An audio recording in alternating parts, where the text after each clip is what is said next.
Thank you so much for joining our panel, Considerations in Creative Commons, Copyright and OER. My name is Janice Kang, and I will be the facilitator for this panel. And along with me are all the amazing CTL staff who are here to support this session, in case we run into any technical issues.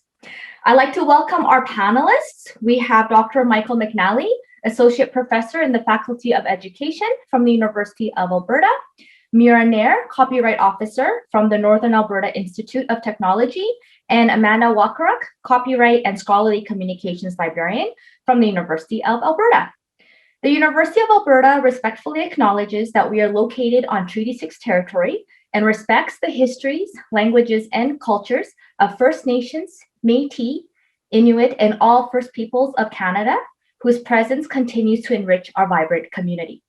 I'm really excited to be here today, and I hope you are too, because we're going to get a really high-level description of OER and Creative Commons licensing. And so for just a quick housekeeping for today's panel, what's going to happen is we're going to have our three speakers do a 15-minute presentation, and I'll provide a halfway warning mark for them. So if you hear me interrupt them, that's the reason why. So don't panic. So without further ado, let's hear from our panelists. So Mira, please take it away.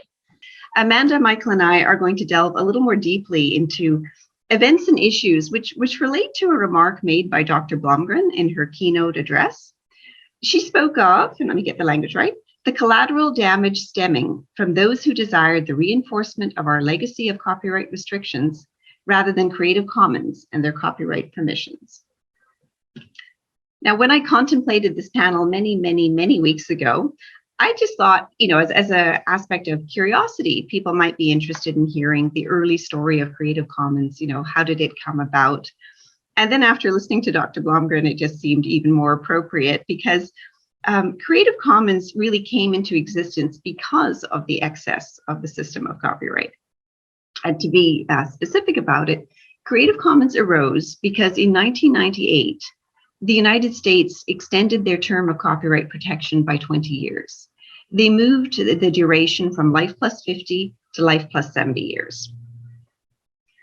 So with Dr. Blomgren's wording, we can say that Creative Commons was trying to address the collateral damage of term extension. Well, this topic has now taken on some heightened urgency because as just a few weeks ago, the Canadian government announced its own plans to extend our term of copyright by 20 years to bring it up to life plus 70. Now, this is a consequence of the revisions of NAFTA, and to that extent, it seems we have no choice. There are ways to mitigate the collateral damage that is coming our way, and I can just say that a public consultation is or has been offered, a very limited one. It spanned about a month. Submissions are due by March 12th. So if anyone's interested in that, feel free to reach out. I'm always happy to talk about it. So coming back though to today's goals, returning to the 20th century, late 20th century, 1998, the US extended its term largely at the request of major players in the content production industry, the Disney Corporation among them. And the reason was that early depictions of Mickey Mouse were headed for the public domain.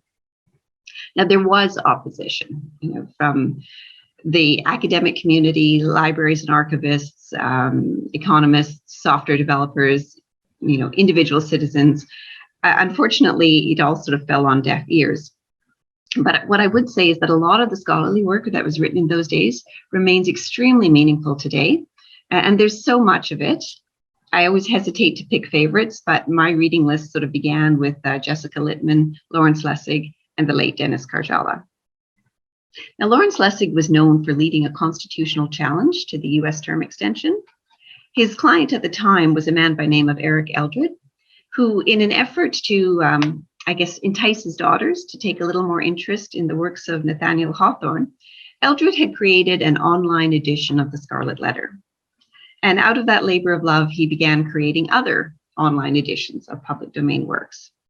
And he had intended to include some of the earlier publications by Robert Frost, but term extension just put a halt to those plans. So Lawrence Lessig and a wide-ranging team of experts worked strenuously to bring this matter to the American Supreme Court, and regrettably, they lost. So shortly after the decision came out from the US Supreme Court, this was the op-ed that Lawrence Lessig had published. And he explains very clearly, what the damage to the public domain was, and, by extension, the damage to Americans.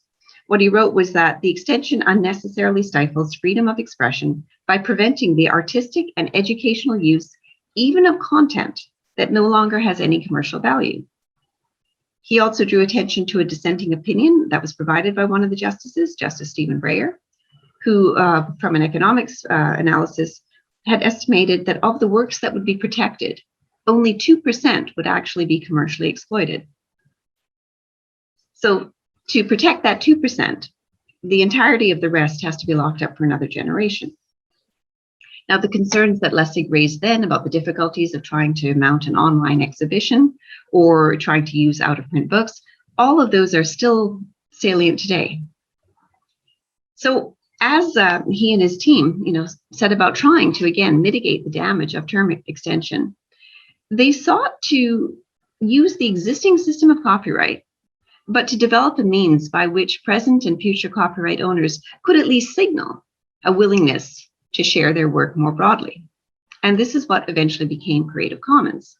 So I feel like it's important to remember that Creative Commons is not some heretical, anti-property, radical opposition to the system of copyright, but more that it allows people to work within the system of copyright and still retain some rights, but to contribute their work to a larger pool of content for everyone to benefit from.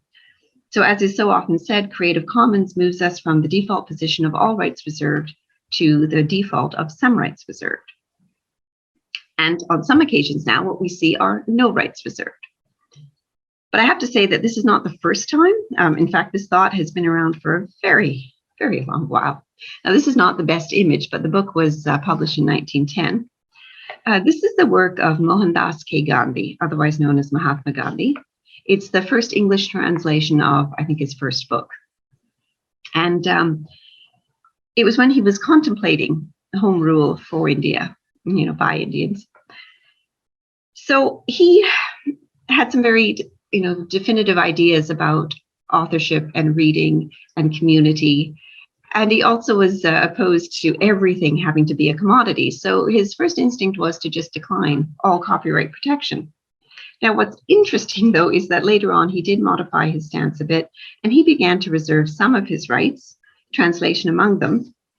And part of the reason is that, when he would write in Gujarati, English authorities were a little bit too free with how they chose to translate. Accuracy was not always maintained. In fact, I think the word mistruth was tossed around. And so when I imagine that conundrum, what comes to my mind is, here was a precursor to the no derivatives Creative Commons license. I mean, similarly, jumping ahead to 1967, it's another nice story. At that time, the literary agent for Martin Luther King Jr.'s work, the agent's name was Joan Daves, she received an inquiry from the High Commission of India. They wanted to translate one of King's books. And what I find very intriguing about the response that Daves sent back is that she clearly is aware that the translated books are going to be sold. And I'm not sure if she'd actually calculated what that meant. 3 to 5 rupees is practically nothing. But for whatever reason, she clearly did not consider that to be a commercial venture. And she makes it very plain that, you can do this for free now. If you ever are going to engage in a commercial venture, she'd want to hear from them. So again, cries out a CC non-commercial license. So to me, what that sort of just reminds us all is that whether you're driven by a sense of public mission, or it could be actual self-interest, as we see that today many contemporary creators are choosing to share some of their work. They want people to see what they can do to highlight their commercially valuable expertise. So regardless of motive, success, whatever that is, whatever it looks like, does involve being heard, being seen, being experienced perhaps. So the ideas that have been brought into fruition by Creative Commons are not new because the inflexibility of the system of copyright has a very long standing. So returning actually now to the story of Creative Commons, early users were given choices. There were sort of 4 factors, 4 kinds of rights you could assert, sort of mix and match. A user could decide they wanted their attribution. They could stipulate that, well, I'm sharing, so you should too. They could choose to limit to non-commercial ventures only. And they could also stipulate, please, no alterations. So from these four choices, mathematically, that allowed for the possibility of 16 combinations. But once you sort of exclude the combinations that don't work, such as, combining share alike with no derivatives, when you boil it all down, what you got were 11 possible viable combinations, 11 licenses. But it did not take long for Creative Commons to retire all the licenses that did not include attribution, for the simple reason that people weren't choosing them. This was sort of the universal aspect, that everybody wanted their byline, everybody wanted to be acknowledged for the work that we do. And I would say that, academia is kind of the quintessential stomping ground for Creative Commons, because our work is rarely developed for money.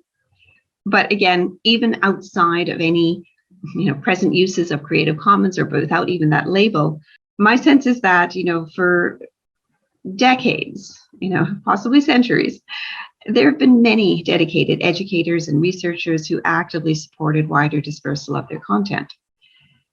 But it is harder to know what a creator wants when we're faced with the boilerplate language of the all rights reserved world. And of course, with modern publishing being what it is, we can't ignore that the author may not have any say in this matter. If they have not been able to retain their copyright, if the publisher holds the copyright, then authors' wishes really do not carry a lot of weight. I collect copyright paratexts, which are those little lines in the front matter of every book, sort of stipulating the relationship of the book and copyright. And all too often, what we see is language like this, which is very disappointing to see these in Canadian publications. I mean, the first three words are correct, all rights reserved, but everything after that, that very foreboding language that suggests to copy anything is an infringement of law, that's just false. As Amanda reminded us on Tuesday, the system of copyright contains exceptions that expressly permit unauthorized, legitimate use. So if we really want to be pedantic about it, front matter should look something like this. Start off with the all rights reserved, but then remind everybody of what our Supreme Court has said, that fair dealing is an integral part of the Copyright Act. And if what you are doing is fair dealing, you have not committed infringement. Now, every once in a while in my collection, I find an edition that is of a different theme and different language. And this is one that I just thought cries out to be shared. It's from a book that was published in 1979. The authors were professors, R. Alan Fries from UBC and John A. Cherry from the University of Waterloo.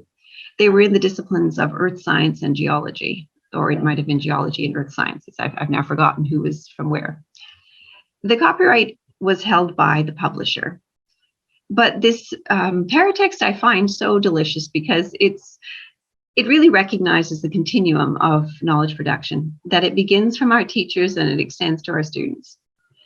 And they make a very, clean breast of acknowledgement as to who foots the bill for a lot of academic endeavor, that the taxpayers of both Canada and US in this particular case played a big part in the book coming to fruition. So it certainly sounds like authors that would want their work to be widely read. But again, when faced with the no copying without permission paratext, it's not something that at a glance you would choose to use beyond what would be permissible under fair dealing. Now, happily, I did some digging and I discovered that the authors had eventually reclaimed their copyright and they had donated it to the Groundwater Project, which I'm not sure if anyone viewing this today, if you're involved with the Groundwater Project, if you want to just let them know, a Creative Commons license on the PDF would be lovely, because it would certainly help subsequent educators and students to know that they can enjoy this book in its entirety. So that's my sort of overview of past still being the present. And I'm going to give the second to last word back to Lawrence Lessig. Just a reminder that, first of all, Creative Commons is voluntary. Nobody has to do it. We're not trying to co-opt people. It does not compete with copyright. It's a complement to it. And it really does restore more flexibility in the hands of creators and authors, artists, musicians, and so on. It allows them to exercise their rights but to do so in a more, I guess, generous fashion if they wish. And they can do this without having to shell out for hiring a lawyer.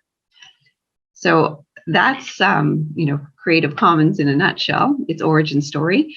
And last point, if you'll forgive me, I'll just remind you again, public consultation is happening. There's some content about it on my blog. Again, I'm always happy to talk to people. If you'd like to put in a letter and just want to bounce ideas off me, please let me know. So with that, I'm going to stop sharing and hand this over to Michael. Okay, well, thank you, Mira. And I am going to be talking about some kind of complications and resolutions that come with working with open content and citations and licenses. And just for a bit of context, this work comes out of a couple of different projects I've been involved in, the seeds of which were planted in opening up copyright. And of course, that's a project that Amanda Walkerook is also involved in. And I see Adrian Shepard and Julia Guy in the audience, and they've been keeping members of that group as well.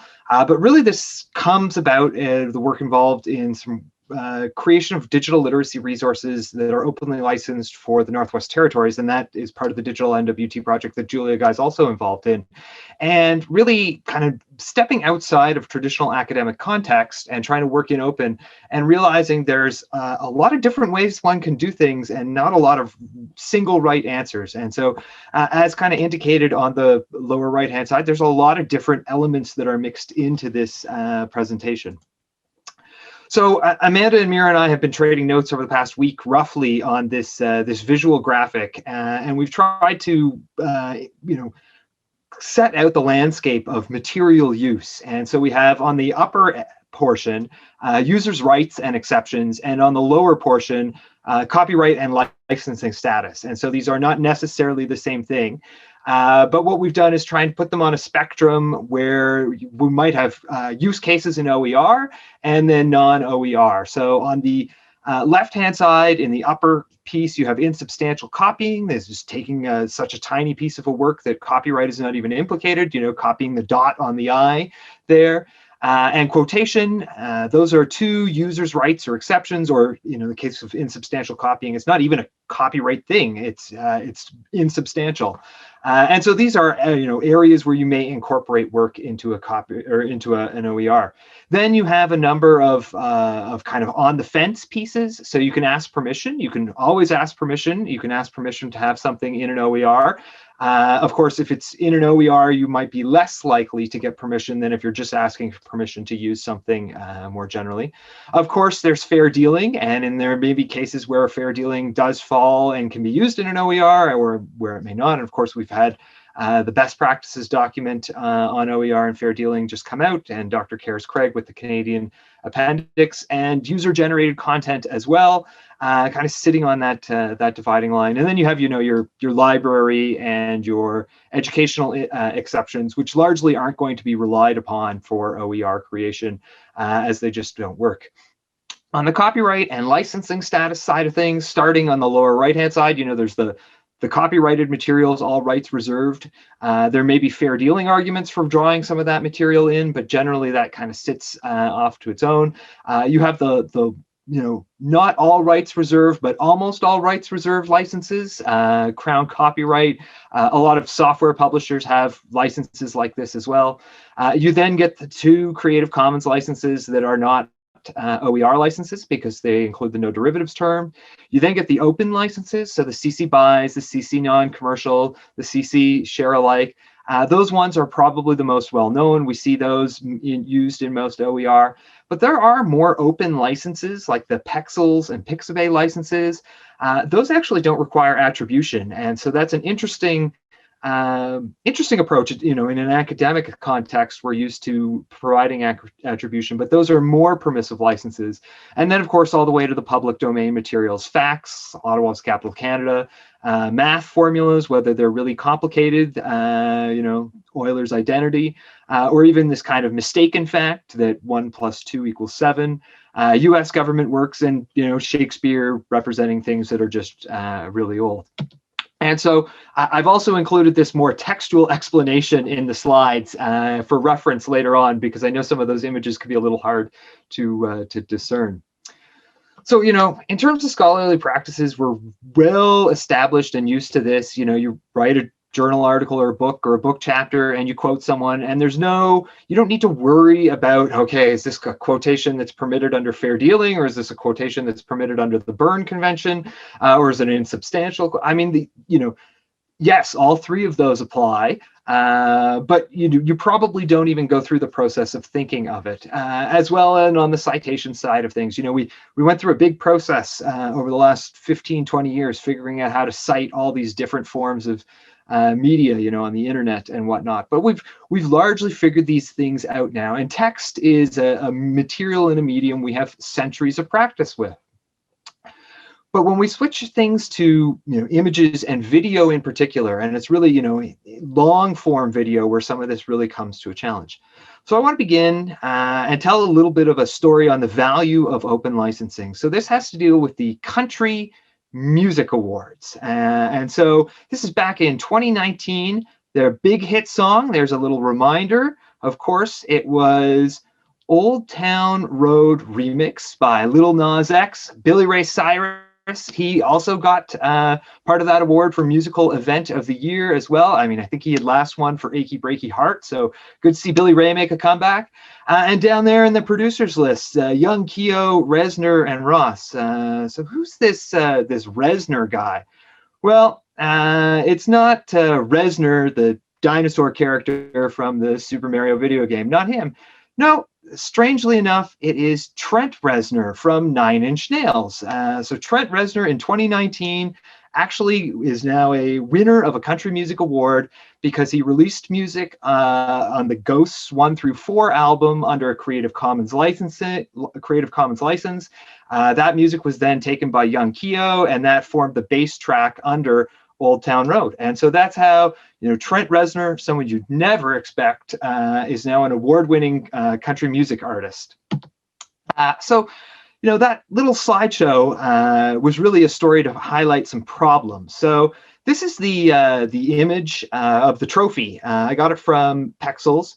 And I've got really good author information there, but it actually has no title. And that's a little, you were used to no date, no title's a little funny in terms of an image. This is from the Coat of Arms of Canada. Interestingly, I mean, there's the question of, should we cite the people who created it? Is it the government of Canada? Heraldic Coat of Arms bring up other issues around intellectual property, but then there's this, Fibonacci and Z-Scout 370, and a citation that's got Canada/Z-Scout 370 looks a little funny, certainly, but you're able to pull it in and get it all there. This is, again, also from Wikipedia. This is the citation information for the old road.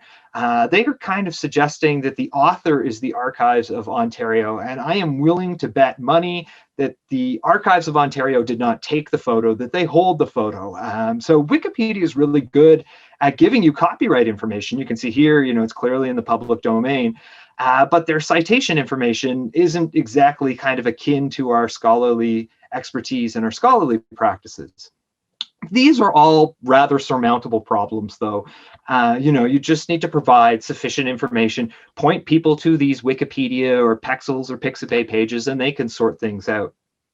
But there are some other elements that are kind of more complicated. So my little screenshot of Reznor, which I am going to argue, this is an insubstantial piece of copying from a video game. It's a portion of a screenshot from a large interactive work. My basis for using this is that it's an insubstantial piece of the overall project. I can cite it, but how do I communicate the basis for using this? And how would I make that clear to a potential downstream user who might be wondering, okay, well, I've got a citation, but how do I make out the basis for using this? This is an interesting piece. This is actually a photograph. It's what happens when you hold your finger over the lens on a sunny day and you get a picture. It's not clear if copyright subsists in this work. I could further complicate this by noting I actually didn't take this photo myself. My daughter did, and I've kind of appropriated it from her. But we'll leave aside the stealing your children's intellectual property issues. And then, this image, So let's say I wanted to put a public domain waiver on it. Well, what am I actually putting in the public domain? Is it the underlying piece? Does copyright subsist on the whole thing? The text is just a fact. Does the fact that I've used 4 or 5 different fonts raise it to the level that it is a copyright protected work? It's kind of questionable. And in some ways, sticking a public domain waiver on it actually, without unpacking what is it that I'm really trying to open up, can complicate things more than it simplifies things. Another element too is, and thinking in particular video, trying to engage particularly a non-academic audience. This flowed nicely for the most part, and it really wasn't bogged down with a bunch of citation information. And I could do something like this. I can put all my little citations there at the end. Again, and many of you who will have experience in open know that these tend not to be nice citations like Andreas 160578. It's just a little clunky as an author's name, but that's the author's name. The same with the picture of Trent Reznor. It doesn't have a clear date. So, this is one way. And those who are really into the open content world would know, okay, well, the Pixabay, Pexels, those likely carry the license. The old Archives of Ontario photos in the public domain. The Wikimedia piece has certainly got to have some sort of creative license or Creative Commons license on it. Another approach, of course, would be to stick this stuff in. And this would, if you could think of my animations moving, this would really have taken away from the visual appeal, particularly if, the aim is reaching a non-academic context. And then this is just ugly. But I've clearly made available, not only the information for the authors, but also, the terms of under which I'm using things. Of course, there's another option as well, and that's just to take the citation information and add in the licensing information to it as well. And we're starting to see this in some places where you'll actually have licensing information mixed with citation information. And really, we should push it to include things like insubstantial or even fair dealing, fair use arguments, where that's the grounds of use. But these can be challenging when you start to do things at a large scale. So this is that same citation information. If I take that out of a slideshow and I put it into a moving video, I can lose the ability for people to click on the links. And if you've got an hour-long video and hundreds of citations kind of scrolling by like movie credits, who watches the end of the movie credits? No one. And who's going to watch through and copy out a citation and then enter a citation? So that doesn't work. Perhaps an alternative is to do this. Just put one citation, find everything else somewhere else. And really, if you look at the Creative Commons best practices, there's an argument that, yeah, you could do that. It's a reasonable manner. There is no right or wrong way. It's perhaps a way to go. So, there really is no one way about this. Open certainly has value. Think of Trent Reznor and his, 9 Inch Nails. Now he's a Country Music Award winner. There are a lot of not wrong answers. There's different ways to do things. But I think most importantly, when we're working on this side of the scale, on the left-hand side where things are a little less clear, perhaps, it's really important to think intentionally about how we can document how we use those, and not only on a kind of copyright side of things, but even on a pedagogical side. And so I really think, one of the solutions is to start being more explicit and adding, secondary documents. If you've got a video, have either, whether it's the underlying slides, whether it's a textual document, whether it's a website, that go with it and explain the copyright, or licensing or whatever the use case for materials is. And, even further, explain the pedagogical basis of using things as well. So that is, a little bit of reflections into the challenges and considerations around using the materials on the far end of the spectrum of use. And I'll turn it over to Amanda. My presentation is really inspired by the conversations I've had with OER developers in my job as a copyright and scholarly communications librarian. I've had about 5 and a bit years of these conversations, and I really mined what was important to developers to talk about in preparation for today. Now, I am a librarian, and because I'm talking about decision-making in a legal realm, I do need to point out that I cannot provide legal advice, but we can certainly talk about the, things you need to know when it comes to copyright and OER development. So just as a reminder, because Michael did such an awesome job on the left side of that scale and talking about, assignment of CC licenses, I'm not talking about that, but I get a lot of questions about ownership. So I really felt it was worth it to just point out that if you hold the copyright, you do have the right to make decisions about reuse, and please make that clear to potential users. Being explicit about openly sharing your work will help others to reuse it, so they're not confused and worried when they're using material that might be yours. And so just throwing it out there, because I get a lot, as I looked over at the conversations I've had over the years, this one came up a lot. If you're not sure about the copyright status of work you create, talk to your employer or your union, because in the employment context, they should be able to add clarity. This presentation, though, is about times when you do not hold the rights in a work and you want to include it in an OER. That's what this is about, specifically non-OER materials. Now, the way most of the conversations I have are framed in this space are about why you, as a developer of OER, have the right to use someone else's work, because you do have a lot of rights available to you. And Mira has done a fantastic job of articulating those over the years on her blog. So I'd encourage you to take a look at that blog, which Krista linked to earlier. But also, what the other part of the conversation is what you, as the OER developer, might say to the rights holder when they discover that you've used their work without payment or permission, and you need to communicate why you felt justified to do so and what your rationale was when you made those decisions.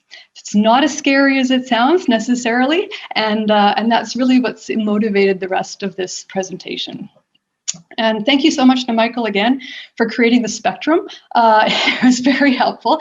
And so we are going to look at the right side of the line here. And specifically, we're going to drill down on openly licensed materials. So things that are not OER, so things with that non-derivatives element. And then to the right at the bottom, we're going to spend most of our time really talking about most to all rights reserved material, really all rights reserved. The user rights and exceptions above the line there that we're going to talk about include asking permission, really briefly, and then UGC, again, rather briefly. Going to spend most time on fair dealing.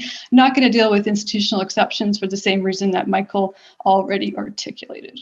Okay, so just a reminder, it's the two at the bottom that are not OER. So if you're making an OER and you want to include something with an ND license, this is the scenario for decision making. The vast majority of questions I get in this area are answered by language in the license itself. And that language is about the trigger. And the trigger being mixing, remixing, transforming, or building upon the work. That would prevent you from distributing that new work if it includes the ND, but that's it. If you're not changing it, you can use the work as the terms of the license outline. And that's a little hard to wrap your head around sometimes, so I've got an example on the next page really quickly. But before we go there, I need to point out that if somebody puts their work out into the open with any CC license, it really indicates to you that they might be open to letting you share something that's been modified with an ND, that has an ND license. You just maybe need to ask. This has been my experience anyway. But as we've noted earlier in the presentation, and as it says in every single Creative Commons license, exceptions to infringement and your statutory rights within copyright legislation are available to you. This Creative Commons licenses not only do not trump exceptions that may be available to you, but they make that explicit in every one of their licenses. So if you are modifying an ND work, you may still be able to lean on fair dealing and share that. Yeah, so the first bullet, though, usually answers like 90% of the questions, I got to be honest, because usually people are using an image and they're worried because they have an OER that is CC BY, but oh my gosh, this image is CC BY ND. Is that okay? Like, what happens? Well, At this point in the pandemic, I figure we all need more boxer puppies. So I have mocked up a very ugly example. The text is all yours. You've decided to put a CC BY on the broader OER.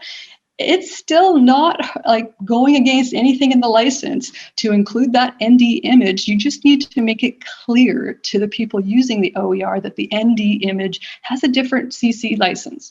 So even though it's a narrower scope in terms of usage, it's still available. So that answers the vast majority of questions I've received in this space over the years. But I'm going to just keep going forward because the most to all rights reserved area gets a lot of interest too. And I'm so glad to Mira for talking about the pretext. She's got some fantastic blog posts about this. This is really scary language that you see at the front of many published works.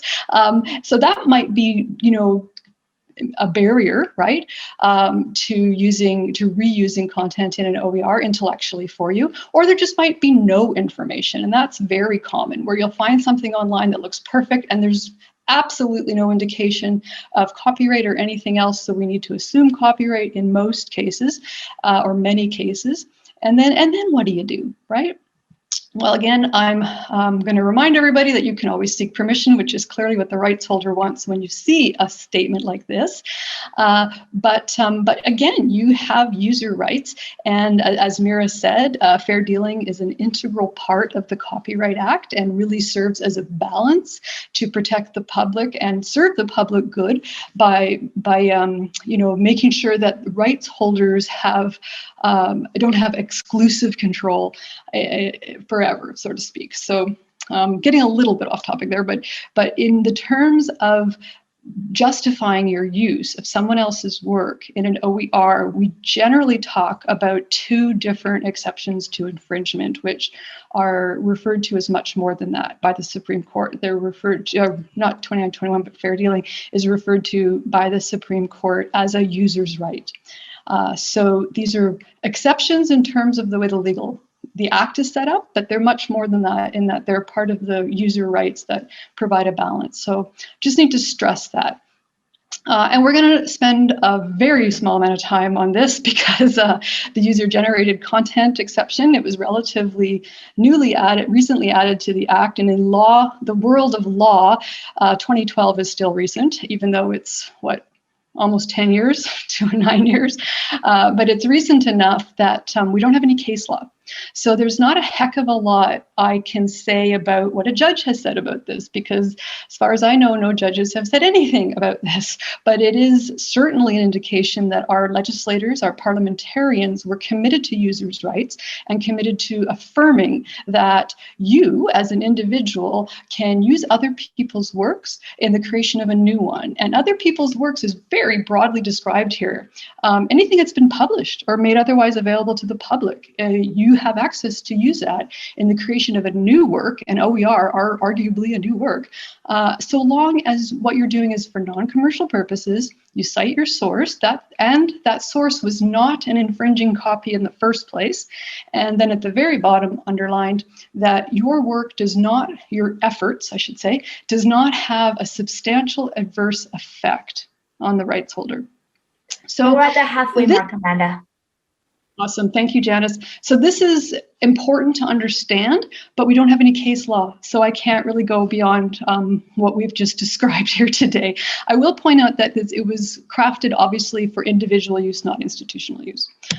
Okay, this is the big one, though. This is really what most people focus on when they're talking about inclusions in OER, and that's fair dealing. You're looking at the Act right now. That's all it says, pretty much. It says fair dealing for the purpose of research, private study, education, etc., does not infringe copyright. Well, awesome, let's go, right? Not quite. You notice that fair is not defined. Okay, so they've said that education as a purpose is listed or is available to you, and as an OER, it's safe to say that your purpose at a very kind of high threshold level would be education.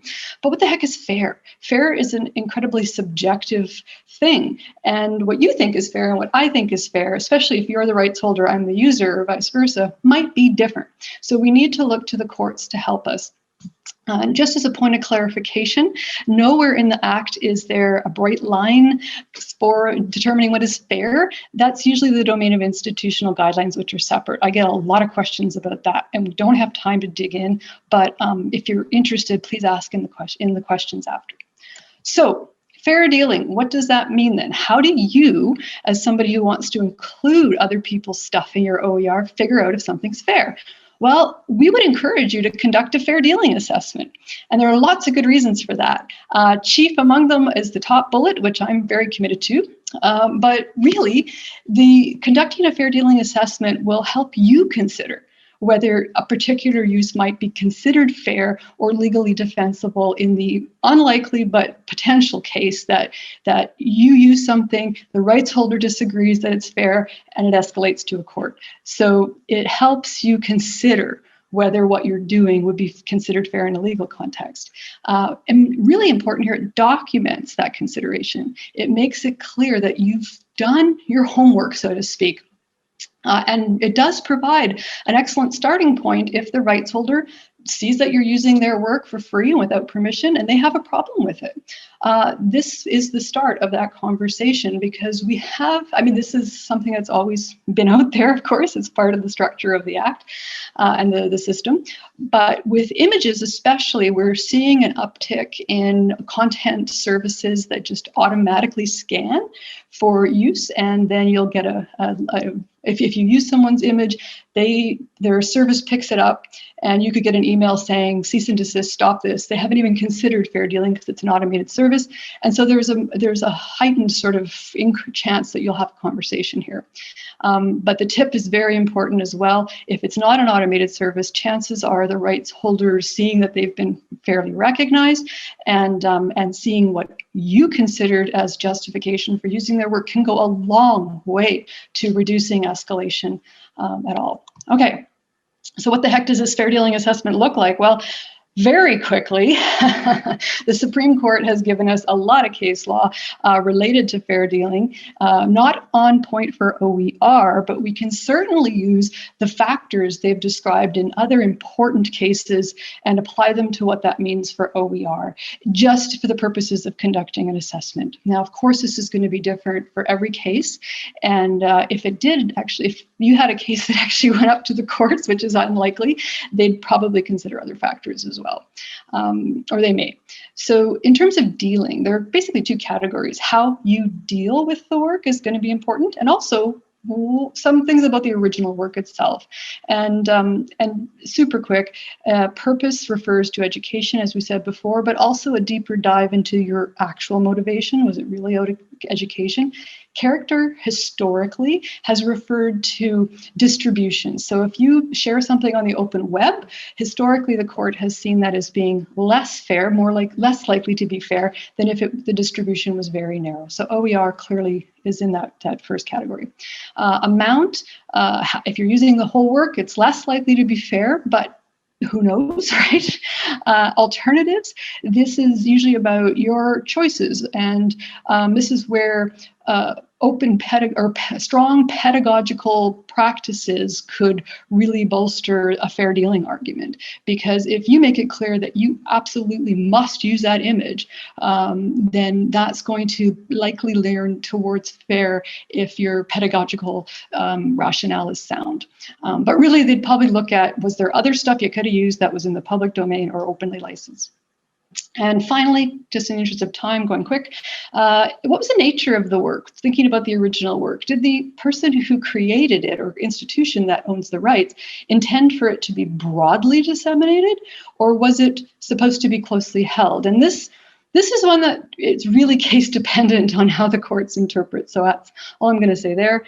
And finally, the one we hear about the most, perhaps, is the effect of the dealing on the work. And the reason we talk about the most is because most case law has some monetary damages associated. It's very expensive and emotionally draining to go through a court case. And so usually the rights holder wants to make sure it's worth it. So we hear about the damage someone else's infringement did on the work and their ability to make money. So that's kind of what that talks about But effect could go the other way too. Maybe using someone's work improved visibility and impact, especially if that work was already freely available on the web. You didn't actually hurt their ability to make money, but you helped their reputation. So these are the kinds of questions, the considerations that we would talk through in a fair dealing assessment. And really the ultimate decision, though, is the developer's, yours as an OER developer.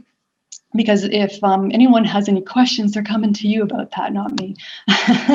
And that's why the document that Michael referenced earlier is so fantastic, just launched last month.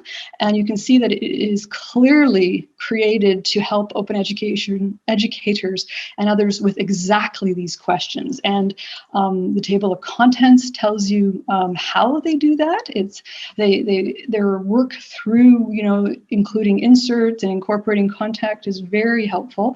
US based, of course, but Professor Karis Craig from the Osgoode Hall Law School at York University contributed this lovely 6-page overview for educational fair dealing in Canada. I highly recommend you read this if you're at all interested in this topic and diving a little bit deeper. I certainly read this again before the presentation, and I'm looking forward to a Canadian version of this best practices guide. So again, this is not the law. These are experts who have created a code of best practices, and similar best practices have been used as evidence in court cases in other areas. So at the end of the day, that would be what we'd expect from this as well. And I hope I have stayed to time. Thank you very much. So it seems like we don't have any more questions. So why don't I open it up to the panelists? Do you have any final thoughts, final words of advice, sage advice for us while we navigate this very complex environment of licenses and trying to create your own OER materials? Oh, I really don't have advice other than, I hope people, are just become aware that there is this middling ground between giving away your work and having no control over it all versus the keeping it under, the fullest extent of copyright protection where you may not want that. Just to know that there is this, interior world that has you can have your feet sort of in both worlds at the same time. I guess to just kind of be thoughtful and intentional when using and creating works and thinking about whose work are you drawing on and who are you making works for, but then trying to to share as much as possible, recognizing that we're benefiting from all of that that has come before us, and to remind people too that if you make a mistake at the end of the day, you don't cite something or you perhaps use the wrong, use something out of the license. It's not like the KGB is going to show up and arrest you in the middle of the night and you're going to be taken off to Siberia. The consequences are within reason here. So.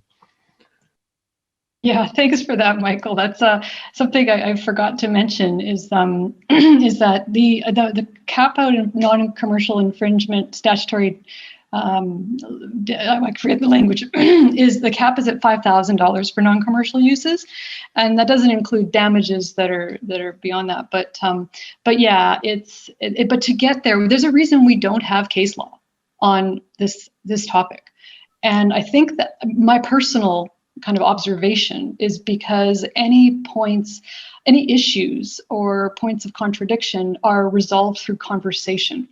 They're resolved through discussion and information sharing. So I would encourage you to let that give you confidence in your decision-making process. And I would just like to end by saying that the collateral damage that Mira referenced and that the keynote talked about is really an important thing to think about when you're creating open materials. The collateral damage of not including an insert that is the best choice pedagogically could really hurt your reputation at the end of the day, right? If somebody knows there was a better source and they're like, why the heck didn't they use it? And it turns out it was because the fair dealing assessment was too messy. That's an ouch. That's an ouch. So I'm just, that's disadvantaging future scholars and educators and students. So yeah, please ask if you want help with navigating things. We're here at the Copyright Office. We're here to help you make the best decision as we can. Excellent. Well, thank you so much again. I'd like to give a final shout out to our amazing panelists, Mira, Michael, and Amanda. And thank you all for attending.